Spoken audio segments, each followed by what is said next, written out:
The Oklahoma City Thunder just put themselves in position to go out and win an NBA championship. They have an elite young core led by Shai Gilgeous Alexander, and they go out and add Gordon Hayward at the trade deadline. Their starting lineup has an average age of 22.6 years old, and they are still the number 2 team in the Western Conference with a 39-17 record. They are 4th in points per game, 4th in offensive rating, 6th in defensive rating, which I think is the most impressive part with such a young team. And they had the 19th best preseason odds to win a championship. Now they're at like 5th best.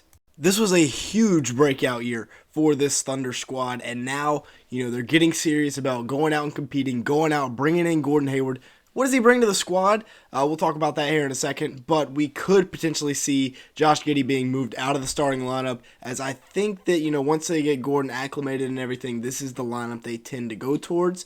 Now, yes, he has been very untrustworthy in that starting lineup. He's not very durable, but he's averaging 14.5 points, 4.7 rebounds, and 4.6 assists this year for the Hornets.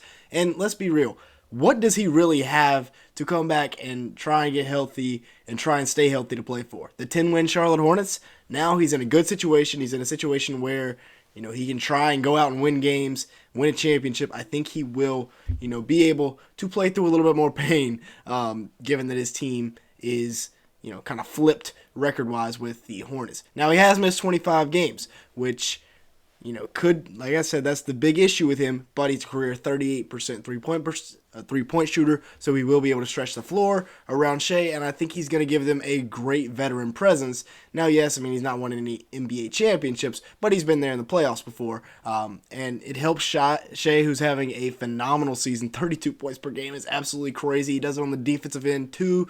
55% shooting from the field, 37% from 3.3 attempts in 35 minutes a game. Shai is the best young player in the game, I feel like, right now. You look at the MVP rankings, he's number 2, only behind Nikola Jokic. Dude is crazy. Shai, they probably lost.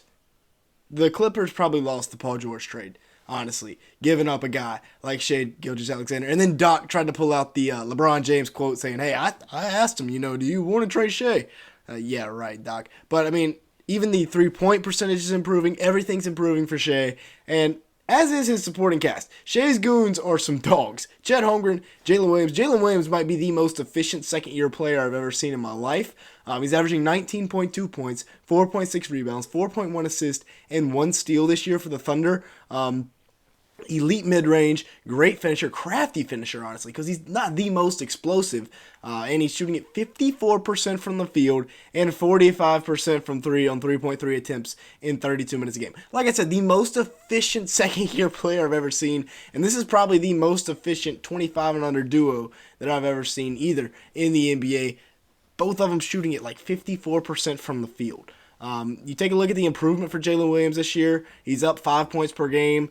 He's up about an assist and a half per game, and he's up 9% on his three-pointers, which is the most impressive part to me. Jalen Williams is a dude. And then you got Chet Holmgren, who you add into the equation, a guy that averages about 16 and a half points per game for the Thunder this year, 7.6 rebounds, 2.6 assists in 30 minutes. He's part of that next generation of long, not necessarily athletic, but just 7'2" unicorns that can dribble, pass, and shoot. He's shooting at 54% from the field and 40% from the three. Rookies that are over 7 foot tall are not supposed to be shooting at 40% from the 3-point line. Rookies shouldn't be that efficient in general. Chet is doing stuff. He's flipping the NBA on its head right now, what Shai, Chet, and Jalen Williams are doing, because this is the most efficient 25 and under trio probably in league history.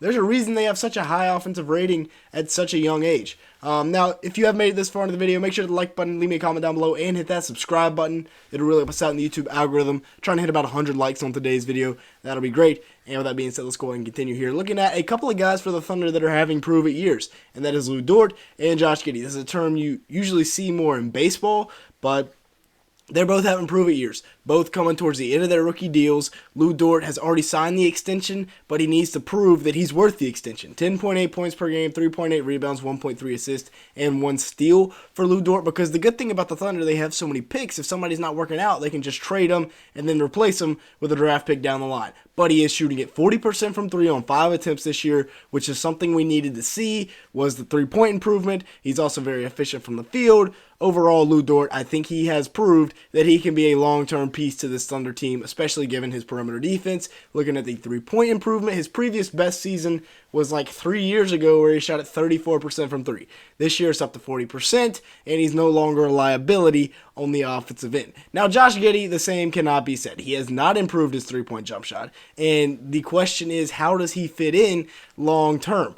I know he had all that stuff going on with the media, or in the media, but still, he's averaging 11.5 points per game, 6.1 rebounds, 4.6 assists. He's only playing 25 minutes a game, and he's not efficient at all. He's only shooting at 44% from the field and 33% from 3 on 3.3 attempts. He's still 21, so it's too young to give up on him, but I don't know, man. Josh Giddey's not having the best prove-it year in the world for this Thunder squad. Now, I think we do need to talk about the depth on this Thunder squad. They got Aaron Wiggins, Kason Wallace, Isaiah Joe, and even Ousmane Dieng is having a decent year. I mean, he's putting up about 4 points per game. More on him later. Isaiah Joe is averaging about 9 points per game this year for the Thunder, 2.3 rebounds in 19 minutes per game, and he's really been one of the glue guys on the defensive end of the ball, and offensively he's been one of those connector guys that can really shoot the 3 ball, 43% from the 3 on 4.5 attempts per game, 47% from the field overall. Kason Wallace has been a very, very impactful rookie, somebody we projected out to be such in that role. I didn't think the Thunder were going to take him, but he has turned out to be very effective for them. 7 points, 2.3 rebounds in 21 minutes, 52% from the field, 42% from 3 in 3 attempts. That's just what the Thunder have started to do, is take these winning players and they just contribute immediately to the squad. You also got Aaron Wiggins here, who is starting to get more and more stable minutes. 6.3 points per game for him in 14 minutes, 2.3 rebounds. So he's being very productive, even though he's not getting the most minutes to make the most of it. He is shooting at 60% from the field on 4 attempts and 52% from 3 on 1.6 attempts from beyond the arc. And then, like I said, Ousmane Dieng is averaging about 4 points per game in close to 13 minutes. Was thinking he was going to have a bigger role this year, but they started winning, so they haven't played the younger guys as much. They also have 2 lottery picks in this year's draft, a luxury of having however many first-round picks over the next few years. Looking at the outlook, though, for this Thunder squad, they got Houston in a couple of days, and then they play Houston again, and then they play San Antonio, so a quick trip to Texas, and they should win those games. At Phoenix will be tough. At the Lakers will be tough. But really, I mean, this team could very easily go 6-0 over their next 6 games, riding in, as a number 2 seat. With that being said, that's going to be it for today's video. Thank you so much for watching. Make sure to like button and hit that subscribe button if you did enjoy at any point. And with all that being said, thanks so much for watching today's video.